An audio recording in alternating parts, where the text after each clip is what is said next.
1. All right, so this first hand comes to us from 1500 No Limit Hold'em shootout, the second round. We're six-handed, folds to the button, he makes it 4200. I look down at the Jack of Diamonds, 4 of clubs. It's not a great hand, in fact, it's a pretty terrible hand, but it's 2200 more into a pot of 9000 at this point because of the blinds and antes. So it's a must defend. I call. The flop comes out Jack of Spades, 10 of Diamonds, 6 of Hearts, giving me top pair, sheety kicker. I check because you don't want to be leading right out into the pre-flop raiser. He does a standard down bet of 3200 into 10,200. So with bottom pair, it's a standard call. So with top pair, it's an even more standard call. Then the dealer taps and puts out the 7 of Diamonds, bringing a backdoor flush draw. I check. Button bets 9,600. But top pair still well ahead of aggressive good players' button range. So I make the standard call. The river is the 9 of Diamonds, completing the backdoor flush draw. So it's an interesting river. It's a really scary river for both players. So I check. He fires out 34,300. This is the second round of a shootout tournament at the World Series of Poker. So I can assume that these are all at the very least decent players. We can assume that this guy's going to be playing profitably, trying to make profitable decisions, which means that we can narrow his hand down a bit, his range down a bit, based on how the hand played out. For example, he can't have 2 pair of trips here because that would be a terrible bet on the river. I think the most likely hand that he could have here would be King-Queen. I think King-Queen would bet all 3 streets. I think the second most likely hand would be Jack-X of Diamonds. And I think the third hand he could have that makes sense is random diamonds on the flop that picked up equity on the turn and then binked the river. And me having the Jack of Diamonds in my hand is a really big deal. It cuts out the entire second tier of his range. And there's one other type of hand that really makes sense here, and that's a bluff. What I ultimately end up deciding is having the Jack of Diamonds in my hand makes his value range significantly less potent. And I thought his sizing of his bet looked a lot more like a please fold that's trying to look big and scary. So I decided to make the call.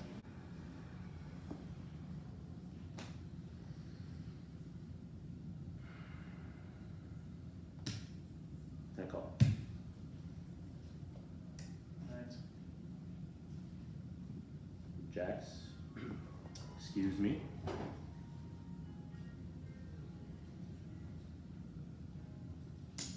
Yes, yes, yes, yes, yes. That's how you do it, Aaron. That's why you're the fucking best. Yes. What a call. What a fucking call. Yeah.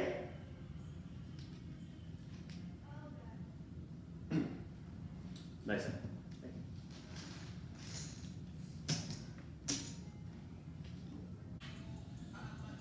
And 2. So the second hand comes to us from the 1K No Limit Hold'em double stack event at the World Series of Poker. I look down at the King of Hearts and the 6 of Spades in the big blind. It folds around to the small blind, who limps in. I decide to check my hand. My hand is garbage, and even in position, I don't want to play a big pot with it. So I decide to check. The flop comes out 7 of Hearts, Tree of Clubs, Deuce of Hearts. It's a real action flop if I've ever seen one. So this is a really interesting board for this situation, actually. Something that's talked about a lot these days is range advantage. There's different boards that favor the ranges of players from different positions. The hand that we talked about previously, the hand where it was button versus big blind and it came Jack 10-6, that's more of a range neutral board. There's a lot of hands that both players could have in these wide range spots.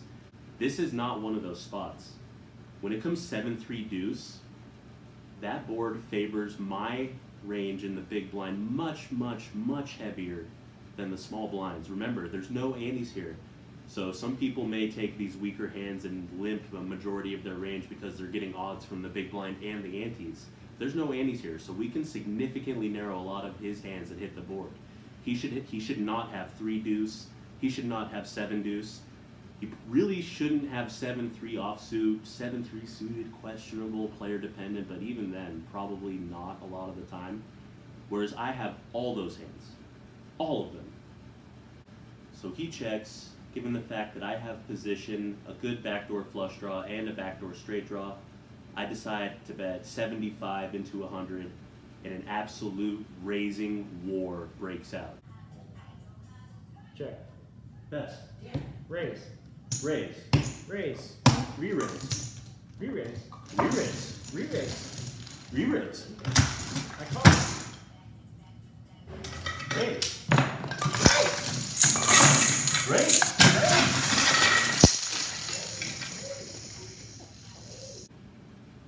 He raises me to 250 to my surprise, and given all the reasons I explained before, the huge range advantage I have, and the fact that this play normally in a normal situation looks really strong, I decided to 3-bet here.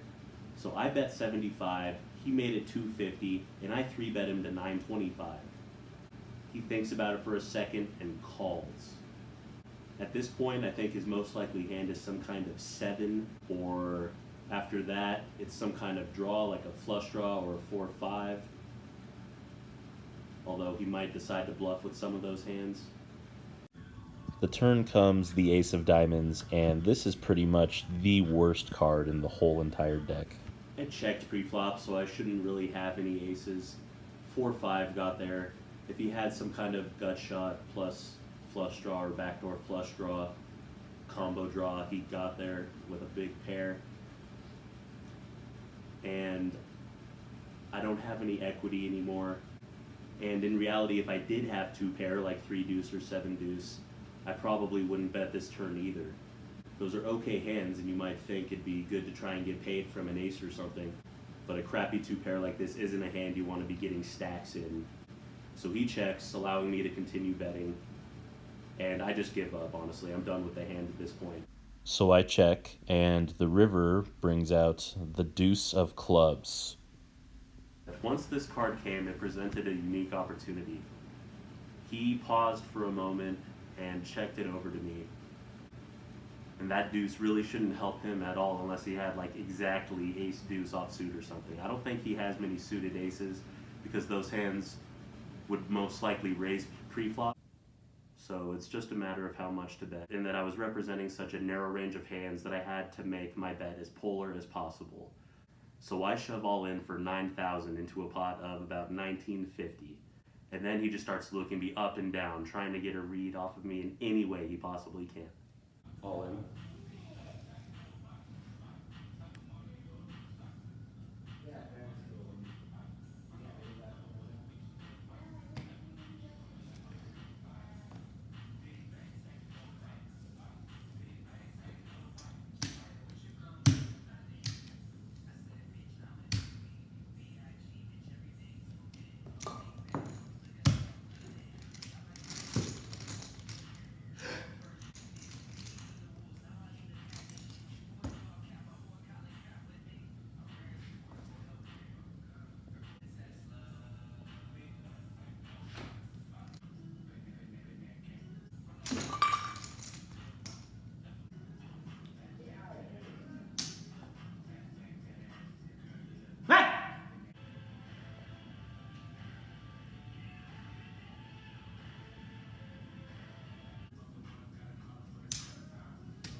It's a good bet. It's a good bluff.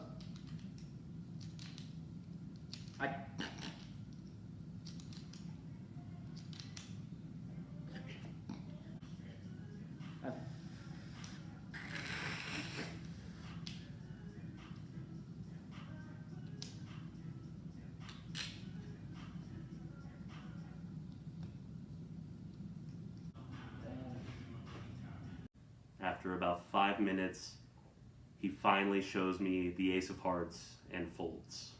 One of those hands is real, one of those hands is fake. Let me know which one you think it is in the comments. Of the people who are correct, I will pick my 5 favorites, and all those people win 1% of whatever I win in this tournament.